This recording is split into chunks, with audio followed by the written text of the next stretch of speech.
আসসালামু আলাইকুম এভরিওয়ান। আজকে আমরা এই প্রশ্নের সমাধান দেখব। আমাদের এই চ্যানেলে আপনাদের জন্য বিভিন্ন চাকরির পরীক্ষার বিভিন্ন প্রশ্নের সমাধানের ভিডিও চলছে। কাইন্ডলি আমাদের চ্যানেলটিকে সাবস্ক্রাইব করে দিবেন। তো চলুন এখন আমরা আমাদের আজকের পড়া শুরু করি। লোকসাহিত্যের প্রাচীনতম নিদর্শন কোনটি? ছড়া। লোকসাহিত্যের প্রাচীনতম নিদর্শন হচ্ছে ছড়া। লোকসাহিত্যের প্রাচীনতম নিদর্শন ছড়া। বাংলা সাহিত্য ও বাংলা ভাষা ও সাহিত্য উন্নয়নে কোন প্রতিষ্ঠানটি সর্বাধিক খ্যাতি লাভ করেছে? বাংলা একাডেমি। বাংলা ভাষা ও সাহিত্য উন্নয়নে কোন প্রতিষ্ঠানটি সর্বাধিক খ্যাতি লাভ করেছে? বাংলা একাডেমি। কোন বাক্যটি শুদ্ধ? এখানে শুদ্ধ বাক্য হচ্ছে জ্ঞানী মূর্খ অপেক্ষা শ্রেষ্ঠ। জ্ঞানী মূর্খ অপেক্ষা শ্রেষ্ঠ, এটি হচ্ছে সঠিক বাক্য। সূর্যের প্রতিশব্দ কোনটি? সূর্যের প্রতিশব্দ হচ্ছে আদিত্য। সূর্য শব্দের প্রতিশব্দ আদিত্য। সূর্য শব্দের প্রতিশব্দ হলো আদিত্য। জনবিরল শব্দের বিপরীত শব্দ হচ্ছে জনাকীর্ণ। জনবিরল শব্দের বিপরীত শব্দ জনাকীর্ণ। জনবিরল শব্দের বিপরীত শব্দ জনাকীর্ণ। সমভিব্যাহারে শব্দটির অর্থ হচ্ছে একযোগে। সমভিব্যাহারে শব্দটির অর্থ একযোগে। সমভিব্যাহারে এর অর্থ হচ্ছে শব্দটির অর্থ হলো একযোগে। এ বয়সে তবু নতুন কিছু তো করে, এখানে তবু হচ্ছে অব্যয়। এই বয়সে তবু নতুন কিছু তো করে, এই তবুটা হচ্ছে মানে এই সেন্টেন্সের ভিতরে যে তবু ওয়ার্ডটি রয়েছে, এই তবুটা হচ্ছে অব্যয়। এই বয়সে তবু নতুন কিছু তো করে, এখানে তবুটা হচ্ছে অব্যয়। বাবা কোন ভাষার শব্দ? তুর্কি। বাবা হচ্ছে তুর্কি ভাষার শব্দ। ট্রেন ঢাকা ছাড়লো, এখানে ঢাকা কোন কারকে কোন বিভক্তি? যেহেতু জায়গা বুঝাচ্ছে সেহেতু আমাদের হবে হচ্ছে অধিকরণ।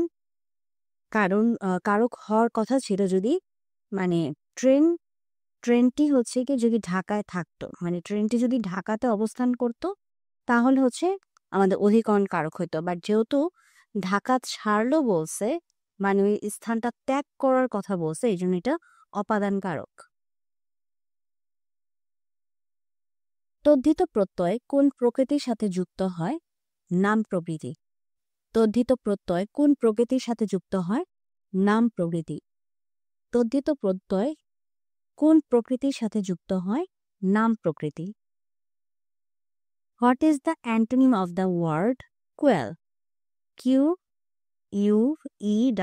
কোয়েল এর অ্যান্টোনিম হচ্ছে ফোমেন্ট। FOMENT ফোমেন্ট। কোয়েল এর অ্যান্টোনিম হচ্ছে ফোমেন্ট। কোয়েল এর অ্যান্টোনিম হচ্ছে ফোমেন্ট। অ্যানিমোসিটি এর সিনোনিম হচ্ছে এনমিটি। অ্যানিমোসিটি এর সিনোনিম হচ্ছে এনমিটি। অ্যানিমোসিটি এর সিনোনিম হচ্ছে এনমিটি। অ্যাট লার্জ এর এই ফ্রেজের অর্থ হলো ফ্রি। অ্যাট লার্জ এই ফ্রেজটির অর্থ হচ্ছে ফ্রি। অ্যাট লার্জ এই ফ্রেজের অর্থ হচ্ছে ফ্রি। আমাদের সেন্টেন্সের মধ্য থেকে এরর খুঁজতে হবে, তো আমরা এররটা খুঁজি। কোথায় আছে error? One of the recommendation made by him was accepted is. আচ্ছা, এখানে যেটা বলতেছে যে আমাদের রেকমেন্ডেশনটা হচ্ছে এরর। আচ্ছা, ওয়ান অফ দ্য যেহেতু আছে তাহলে এখানে রেকমেন্ডেশনের মানে প্লুরাল ফর্ম হবে, মানে অনেকগুলো রেকমেন্ডেশনের মধ্যে একটা রেকমেন্ডেশন, এটা বোঝাচ্ছে। তো এই জন্য এখানে আমাদের এটা প্লুরাল ফর্মে হওয়ার কথা, বাট সিঙ্গুলার ফর্মে আছে, তাই এটাই হচ্ছে আমাদের error. He is quick at figures. He is quick at figures. He is quick at figures. Don't go out while it rains. In this sentence এখানে হোয়াইলটা হচ্ছে conjunction. Don't go out while it rains, এখানে হোয়াইলটা হচ্ছে conjunction. আচ্ছা, এরপরে হচ্ছে unless you start now you will be late. যদি না তুমি এখন শুরু করো তাহলে তুমি মানে বিলম্বিত হবে, এজন্য হবে এখানে unless. Unless you start now you will be late. অনেক সময় আমাদের যেটা করতে হবে, সেন্টেন্স বুঝে আসলে আমাদেরকে অপশন থেকে সিলেক্ট করতে হবে। A person habitually silent or talking little is called taciturn. A person habitually silent or talking little is called taciturn. A person habitually silent or talking little is called taciturn. He has done no wrong. এখানে wrong ওয়ার্ডটি হচ্ছে noun. He has done no wrong. এখানে wrong ওয়ার্ডটি হচ্ছে noun, কারণ no হচ্ছে একটা determination, আর ডিটারমিনেশনের পরে যদি আমার একটা ওয়ার্ড বসে তাহলে সেটা হচ্ছে আমার নাউন হয়। সো এই জন্য রং এই ওয়ার্ডটি হচ্ছে noun. The adjective took place long ago. এখানে অ্যাগো শব্দটি হলো অ্যাডভার্ব, যেহেতু এটা অনেক আগে বোঝানোর জন্য জোর দেওয়া হচ্ছে এই জন্য এটা adverb. The adjective took place long ago, মানে লং দিয়ে তো দীর্ঘ সময় বুঝাচ্ছি, আবার অ্যাগো যুক্ত করে সেটাকে আরো বেশি দীর্ঘায়িত বোঝানোর জন্য যুক্ত হয়েছে, তাই অ্যাগো ওয়ার্ডটি হচ্ছে adverb. Cyber plagiarism is a major threat for intellectual property. Cyber plagiarism is a major threat for intellectual property. Cyber plagiarism is a major threat for intellectual property. What is URL? URL হচ্ছে গিয়ে the address of a page on the World Wide Web. এখানে word হবে, এটা word না, World Wide Web মানে www, ঠিক আছে? So URL কি? URL হচ্ছে the address of a page on the World Wide Web. The address of a page on the World Wide Web. আচ্ছা, এরপর what is the name of the first Bangladeshi search engine? Pipilika. What is the name of the first Bangladeshi search engine? Pipilika. What is the name of the first Bangladeshi search engine? Pipilika. Unix is a operating system. Unix is a operating system. Unix is a operating system. A computer cannot work without operating system. A computer cannot work without operating system. A computer cannot work without operating system. Bangladesh কবে শতভাগ বিদ্যুতের আওতায় আসে? বাংলাদেশ হচ্ছে কবে শতভাগ বিদ্যুতের আওতায় আসে তা হচ্ছে, আমি একটু দেখি, আমাদের অপশনটা হচ্ছে ক,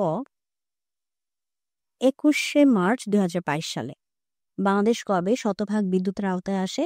21শে মার্চ 2022 সালে। বাংলাদেশ কবে শতভাগ বিদ্যুতের আওতায় আসে? 21শে মার্চ 2022 সালে। ব্রিটিশ ভারতের প্রথম গভর্নর জেনারেল ছিলেন ওয়ারেন হেস্টিংস। ব্রিটিশ ভারতের প্রথম গভর্নর জেনারেল ছিলেন ওয়ারেন হেস্টিংস। ব্রিটিশ ভারতের প্রথম গভর্নর জেনারেল ছিলেন ওয়ারেন হেস্টিংস। মুক্তিযুদ্ধে অবদানের জন্য কতজনকে বীর উত্তম উপাধিতে ভূষিত করা হয়েছে? তা হলো 68 জন।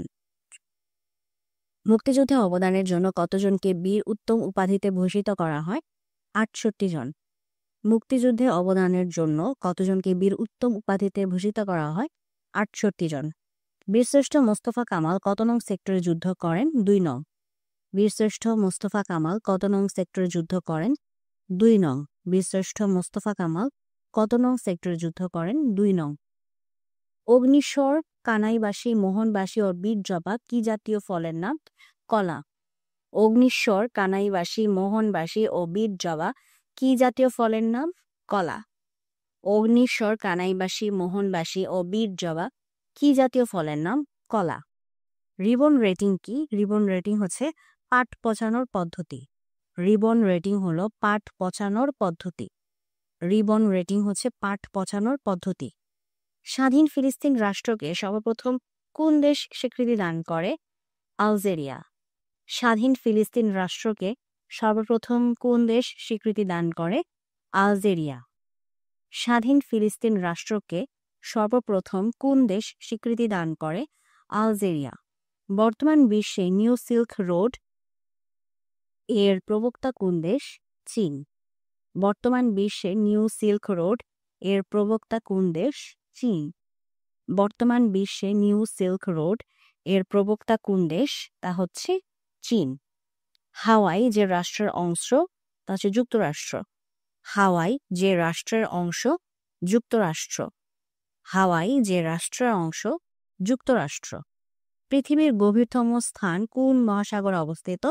প্রশান্ত মহাসাগর। পৃথিবীর গভীরতম স্থান কোন মহাসাগরে অবস্থিত? প্রশান্ত মহাসাগর। পৃথিবীর গভীরতম স্থান কোন মহাসাগরে অবস্থিত? তা হচ্ছে প্রশান্ত মহাসাগরে। তো আজকের প্রশ্ন সমাধানের ভিডিও এখানে শেষ হচ্ছে। যদি ভিডিওটি ভালো লাগে অবশ্যই ভিডিওতে লাইক দিবেন, চ্যানেলটিকে সাবস্ক্রাইব করবেন। ভালো থাকবেন।